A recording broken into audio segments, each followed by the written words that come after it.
Hello everyone, welcome back to my channel. আশা করি সবাই অনেক অনেক ভালো আছেন। আর এখন আমি রান্নার জন্য মাছ ধুইতেছিলাম, কিন্তু দুর্ভাগ্যবশত আজকে আমাদের বাসায় গ্যাস নেই। আমাদের বাসায় মানে কি, মানে পুরো এলাকার মধ্যেই মানে গ্যাস নেই আজকে। এক পাশে চুলা বন্ধ করে দিলে আরেক পাশে মোটামুটি গ্যাসের তাপ আছে। এখানে আমি ভাত বসিয়ে দিয়েছি যাতে বাচ্চারা খেতে পারে। তো গ্যাস যেহেতু নেই, তো আজকে আর রান্নাবান্না করা মনে হয় না সম্ভব হবে। যদি পরে গ্যাস আসে তাহলে চিন্তা করা যাবে যে কি রান্না করা যায়। তো এখন আমি মাছটাকে প্যাকেট করে রেখে দিলাম।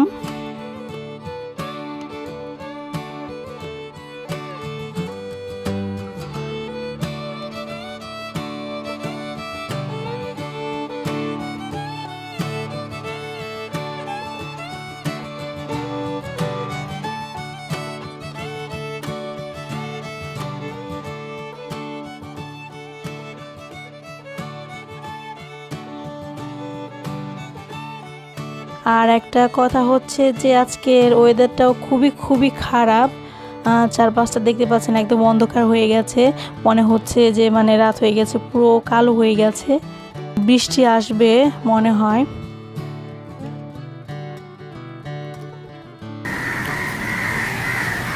আর আবহাওয়া যদি খারাপ থাকে তাহলে কিন্তু পশু পাখিরা মানে বলেই দেয় যে বৃষ্টি আসতে পারে কিংবা ঝড় আসতে পারে। ওরা কিন্তু আগে থেকেই বুঝতে পারে কোনো খারাপ কিছু হলে। আপনারা শুনতে পাচ্ছেন যে মানে কাকেরা কিভাবে ডাকতেছে।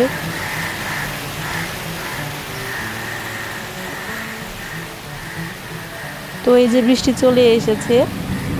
আর ছোটবেলায় যখন বৃষ্টি আসতো তখন একটা কবিতা বলতাম আমি, মানে আমি আর আমার বোন ছিলাম, তো দুজন মিলে লাফাতাম দুয়ারের মধ্যে আর হচ্ছে কবিতাটা বলতাম বৃষ্টি আসার আগে আগে মুহূর্তে। তো এই কবিতাটা মনে হয় অনেকেই সবাই জানে।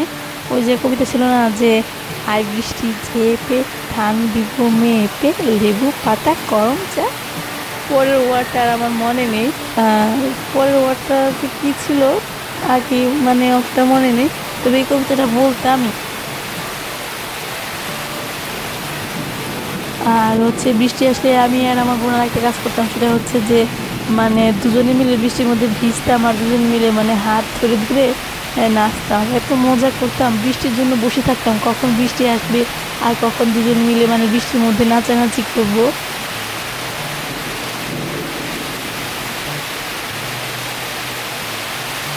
আসলে বৃষ্টির একটা সমস্যা হচ্ছে যে বৃষ্টি আসলে পরে রাস্তাঘাট নষ্ট হয়ে যায়, কাদা জল চলে আসে। কিন্তু বৃষ্টি আসলে আবার মন ভালো লাগে, কারণ বৃষ্টি আসলে পুরো প্রকৃতিকে ঠান্ডা করে দেয়, সাথে সাথে মানুষেরও মনও ঠান্ডা হয়ে যায়। ওকে, তো আজকে যেহেতু রান্না বান্না নেই, তো আজকে আমরা সবাই মিলে একটু বৃষ্টি উপভোগ করি। এটা হচ্ছে এই বছরের প্রথম বৃষ্টি। আপনাদের সবার জন্য আমি আজকে এটা আমার তরফ থেকে একটা গিফট বলতে পারেন। গিফট মানে কি, আসলে বছরের প্রথম বৃষ্টি দেখা। যারা সব সময় কিন্তু সবখানে বৃষ্টি হয় না, অনেক সময় আমাদের এখানে বৃষ্টি হয়ে দেখা যায়, আমার গ্রামের বাড়িতে বৃষ্টি হয় না। মানে যেহেতু বৃষ্টি আজকে পেয়ে গেলাম, তো রেকর্ড করে ফেললাম এবং আপনাদেরকে সুযোগ করে দিলাম যাতে আপনারা বৃষ্টিটা উপভোগ করতে পারেন।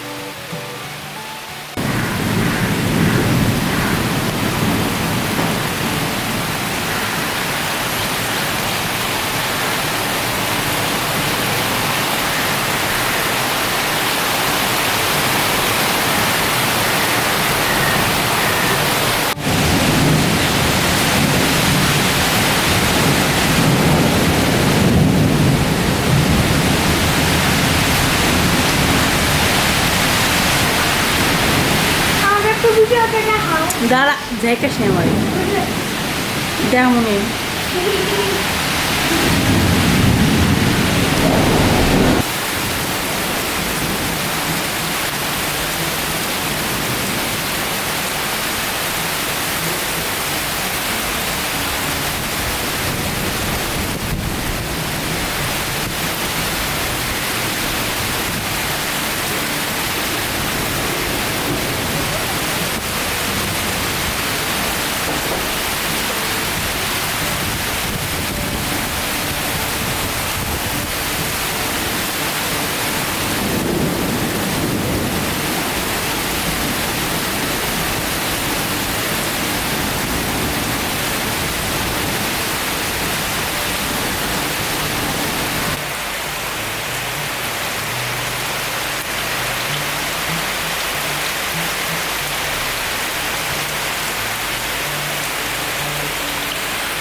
বছরের প্রথম বৃষ্টি খুব জোরে নামছে, মুষলধারে হচ্ছে, একদম দারুণ।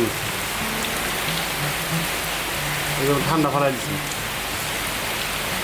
সকাল সকাল বৃষ্টি হচ্ছে, তাই আপনাদের সাথে একটু শেয়ার করার জন্য একটু রেকর্ড করে রাখলাম।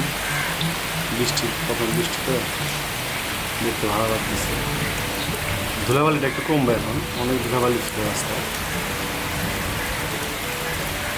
একদম মুষলধারে হচ্ছে বৃষ্টি। সবাইকে গুড মর্নিং। সবাই ভালো আছেন? আশা করি সবাই অনেক অনেক ভালো আছেন।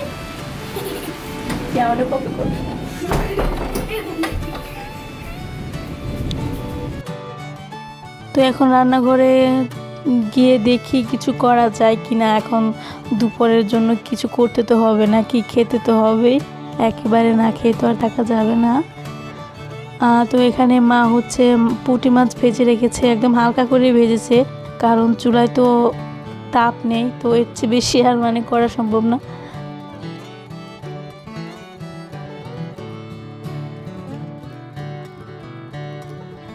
তো এখন হচ্ছে শাকের তরকারি রান্না করবে।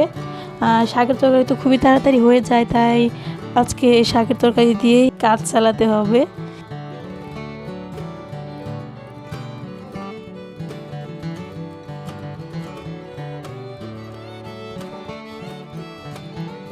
আজকে রান্নার মেনু ছিল হচ্ছে বড় সাইজের মাছ দিয়ে ফুলকপি দিয়ে একটা ঝোল রান্না করা হতো, আর এই যে শাকের তরকারিটা যেটা এখন রান্না করা হচ্ছে, আর একটা ডাল হতো। তো যেহেতু গ্যাস নেই, তাই আপাতত এই শাকের তরকারিটাই করা হচ্ছে।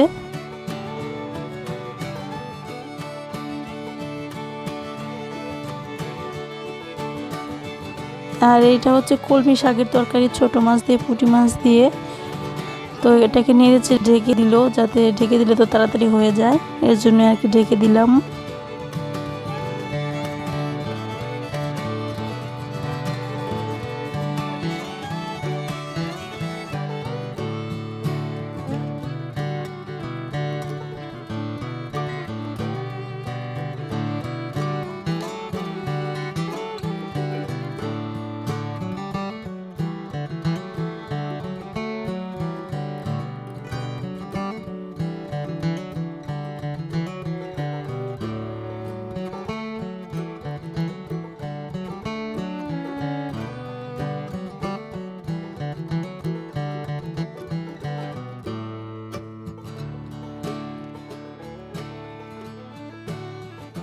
আর আমি এখানে রাইস কুকারটা বের করেছি, যেহেতু আজকে গ্যাস নেই, তো এই রাইস কুকারের মধ্যে ভাত রান্না করে খাবো। তো এখন আমি ভাতের চালটা ধুয়ে দিতেছি, রাইস কুকারে রান্না করব। আর রাইস কুকারে জল দেওয়ার সিস্টেম হচ্ছে, আপনি যদি 1 পট চাল নেন, তাহলে সেখানে 2 গ্লাস পরিমাণ জল দিতে হবে।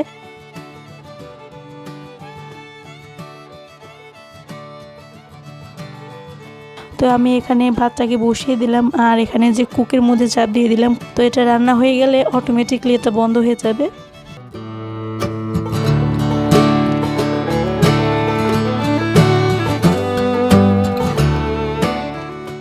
তো এই যে দেখতে পাচ্ছেন যে ভাতটা রান্না হয়ে গেছে, অনেক সুন্দর ভাত হয় এবং খুবই ভালো এই সিস্টেমটা। আমার মনে হয় মানে কোনো কষ্টই করতে হয় না, শুধু বসিয়ে দিলে হয়, আর বন্ধ করারও দরকার পড়ে না, হয়ে গেলে অটোমেটিকলি বন্ধ হয়ে যায়।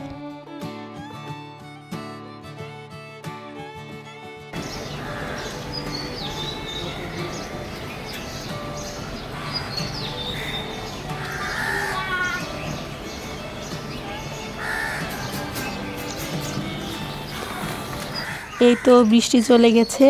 বৃষ্টি চলে গেলে কিন্তু মানে গাছপালা আরও বেশি গাঢ় সবুজ হয়ে যায়, মনে হয় যে মানে বৃষ্টি সব কিছু ধুয়ে দিয়ে গেছে প্রকৃতিকে, একদম গাঢ় সবুজ দেখা যায়। আর এই ফুল গাছগুলোর মধ্যে বৃষ্টির ফোঁটা জমে আছে, শিশিরের মতো লাগতেছে দেখতে, হালকা হালকা ফোঁটা জমে আছে।